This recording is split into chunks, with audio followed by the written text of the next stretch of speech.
Hi, welcome to our series of conversations, which are to impart little nuggets of information, conversations with professionals that work within the field of pain and fatigue, covering aspects like sleep and breathing disorders, and sharing a bit of knowledge, but also conversations with past clients of ours who have done well and shared what they've learned and how they've improved over time. So we hope you can take something away. As I say, just little nuggets of information that we want to share with you. And so enjoy.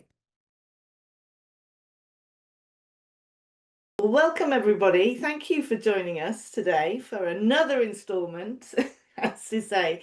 We're going to have a conversation today with the wonderful Beverly Knops, who is the Managing Director of Vitality 360, but also a specialist occupational therapist. And we're going to have a talk today, Bev, about energy demands. And as occupational therapists, we talk a lot about and are aware of activity, and we share this with our clients. It's always at the heart of what we do. And when you have reduced energy, talking about activity and the things that we do is tricky.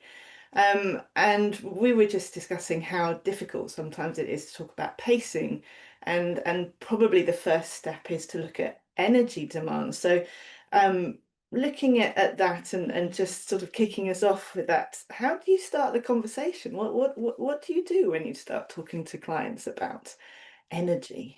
Oh, well, I guess the starting point is that word pacing, really, isn't it? To kind of try to find out what people understand about pacing, because I think it's a word we use all the time and is reported as being a really effective kind of technique, but I'm not sure that we all do it in the same way or have the same understanding. So I kind of start by asking people, and often it is quite basic, really, of kind of, you do a bit and you rest a bit, and you do a bit and you rest a bit, you chunk things up. And so then I start to ask them about, well, okay, are all activities equal? Do you do everything for the same amount of time and have a rest? Just to kind of be curious in my questioning. Because as far as I'm concerned, all activities are not equal. And, some take a huge amount of energy and you have to be maybe a bit more boundaried, very, moderate those. And some activities are low energy and you can do more of them. And so to help us an individual understand that means they can be a bit more sophisticated in their pacing. Hmm. So when you say we can do a bit more of some and not of others, I mean, what sort of examples do you think you'd be looking Okay. at? Well, I get people to think about categorizing in sort of high energy, medium, and low. And if you're starting with the high energy, because often people know a bit about what are the things that really cause them a problem. Mm. And people often start by saying maybe work, kind of categorizing my work is just full on all the time. And I think that's interesting. Or maybe physical functioning. Maybe, every time I go for a walk or if I go for a swim, if they're able to even contemplate those things, it flattens me, the energy goes. And then maybe socializing comes up. Mm. Perhaps I went to an event and, it was really noisy, there were loads of people, and that was really high energy. So I think people often have an idea of the kind of top energy ones Yeah. that they talk about. So that's a good starting point, is to kind of start to think, well, what are those and how might you begin to moderate those? Yeah, yeah, and there are some subtleties there as well, aren't there, around then bringing in, because you're absolutely right. I've talked to clients who said, I was fine, and then I went for a walk, and that was it. And we can measure. It's much easier Yeah, to measure, isn't it, the physical, but actually we also then have an emotional connection too, which can draw capacity. yeah. And that's another challenge. And I think what you've mentioned before is how individual it is. So, Oh, it's so individual, isn't it? And I think, even going for a walk, it kind of, is it always equal? Is a walk that you do always the same amount of energy? I have somebody last week and they were saying, if I go for a walk on my own, it's really really stressful. I just go back into my walking is exercise, kind of getting rid of the day stress, and I pace it out and I choose a route where I'm kind of going uphill and it's exhausting. I'm like, okay. And when I go out with my mum, she said, we just walk slower and we have a bit of a gentle chat, and it feels a bit more refreshing than it is exhausting. So I'm like, okay, well, let's just have a think about that then. So what, if you're going to go for a walk on your own, how might you moderate that to replicate some of the way you feel when you're with mum? Can you deliberately go a bit slower? Can you, if you haven't got somebody to talk to, would it be helpful to have something, on a play in, or maybe you connect with looking at your environment and just slow it all down? So going for a half an hour walk could be full pace, kind of pushing it, or it could be a gentle stroll. And then it would be a different amount of energy.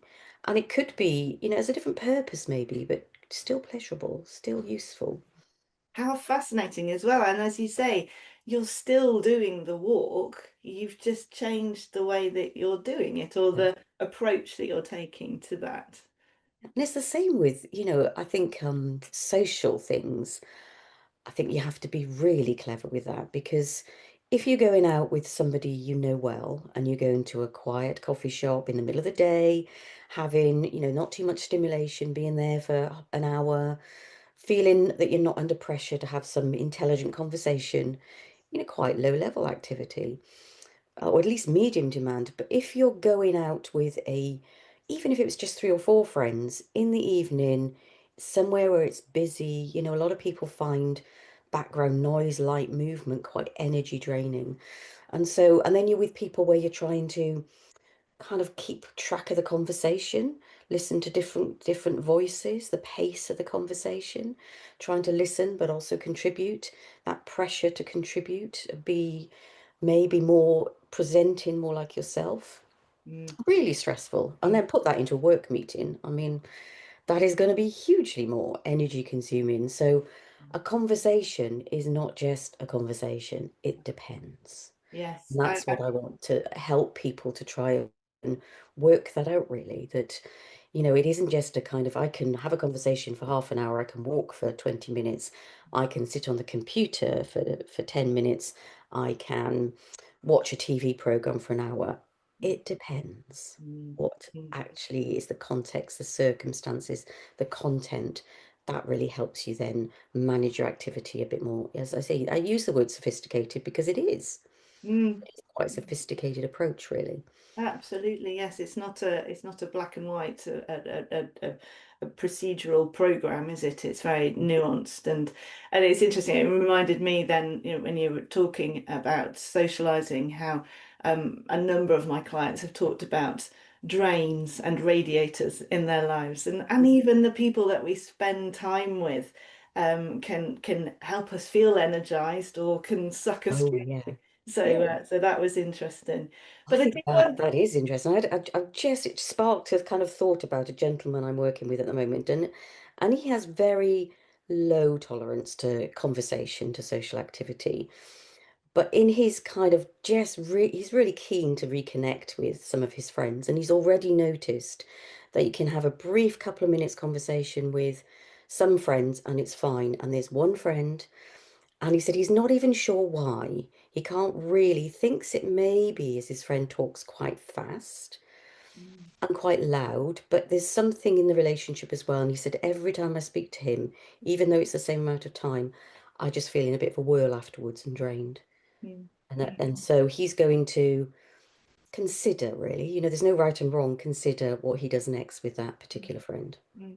Absolutely, and that comes with a whole new challenge. But I just wanted to get back a bit because you touched on talking about Yeah. low, medium, and high even activities or energy demands. I just wondered if you could expand a bit on Yeah. that.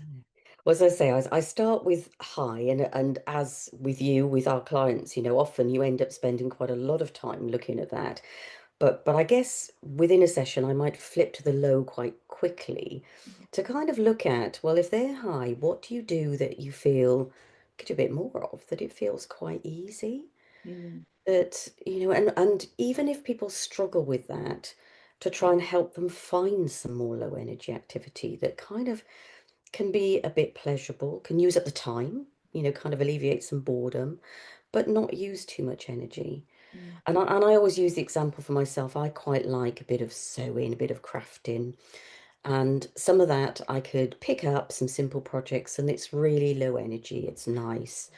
It doesn't have to be perfect. There's no pressure to finish it. I can pick it up, put it back down again, or I might pick up a magazine or have a podcast I might be interested in and help people to think, well, what could they just do that doesn't leave them exhausted? They feel they could do for a bit longer, doesn't have to be so boundaried, or that they could do for a bit, put down. And I like the word pottering. Mm.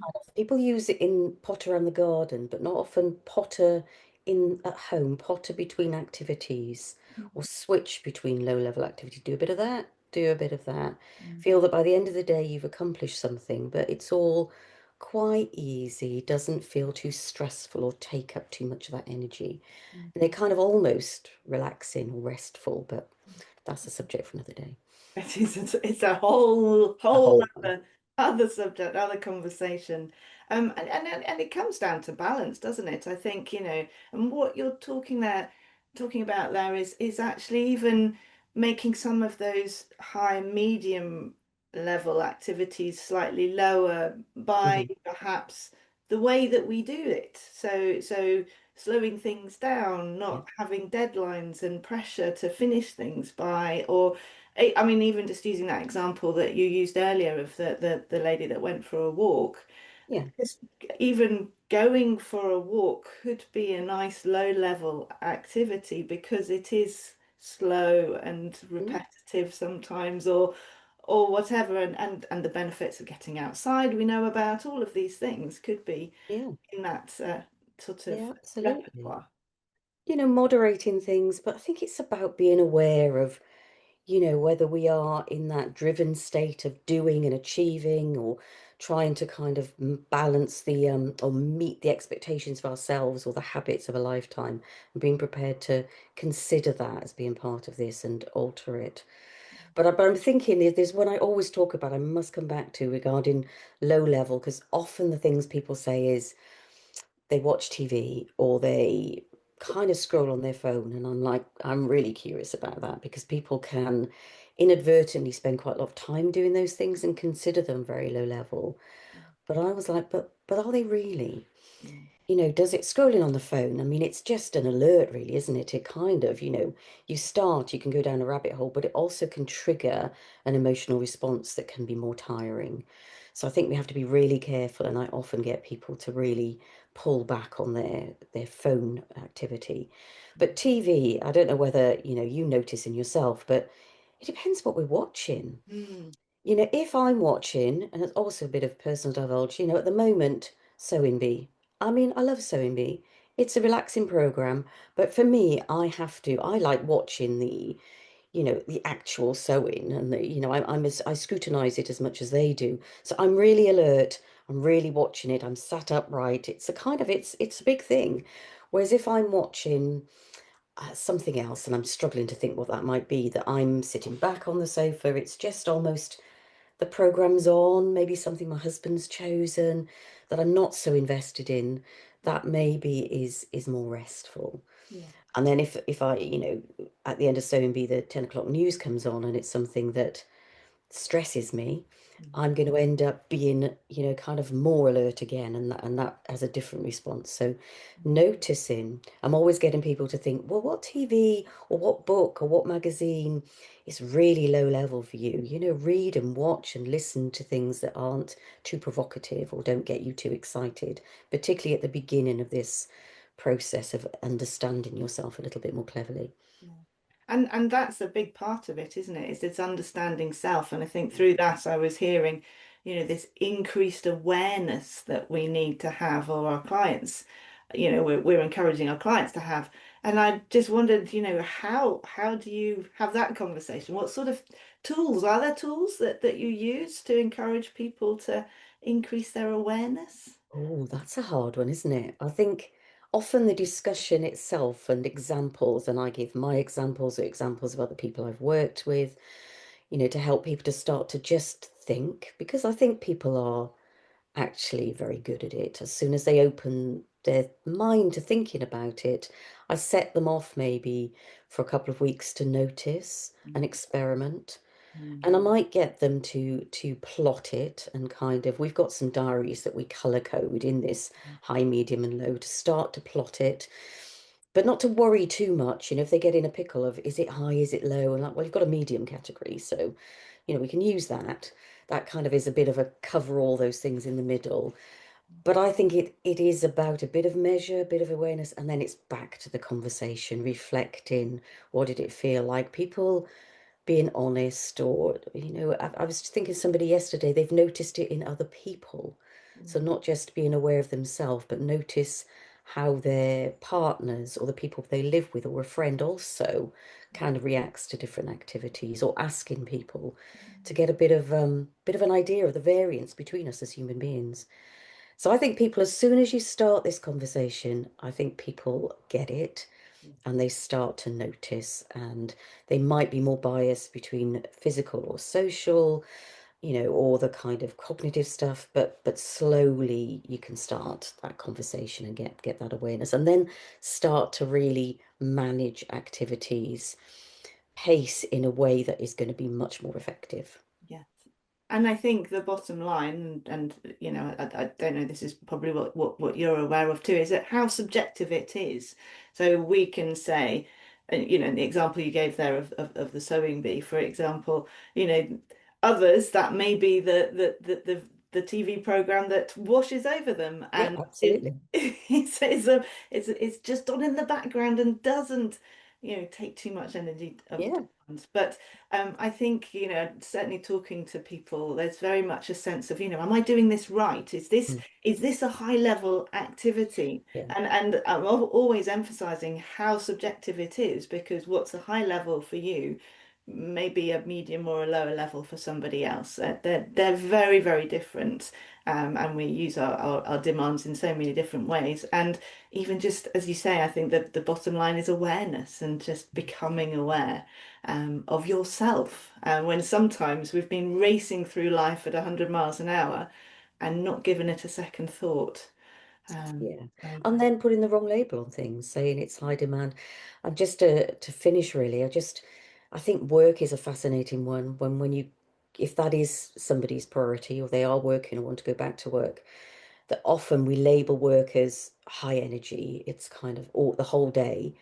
And then I think when people have become more aware in their lives outside of work of the variance and how they feel, they can start to pick apart work as well and think, is everything I do at work really high demand? Or there's some activities that are much easier for me as a person. And I think for me, I do something like this. I love to have a chat, talk about our work, or maybe even with clients. I feel very comfortable therapeutically working with clients. But if I've got to do something which is kind of looking at a spreadsheet, that is going to be big high energy for me. And it's just we're very different people. And as soon as you start to recognize it again at work, you can start to perhaps plan your diary so you're not doing too many really high energy in a row. You're doing a couple of, bit of high energy, making sure you fit in a lower energy. Switching is a good word for this. Switching between high, low, and medium. You're going to get through the day and punctuate it with a bit of rest. And suddenly your work day looks different and looks more manageable. mm. Well, Bev, as you say, we could talk about this all Mm. day.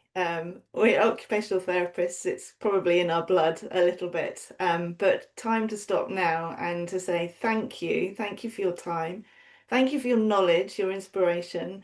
And thank you, everybody, for taking a look at this. And hopefully, you'll get a few little pointers, a little bit of information, and do get in touch with Vitality 360. Find us on the website, connect with us on LinkedIn. We'd love to hear from you. Thank you. Thanks, Charlie.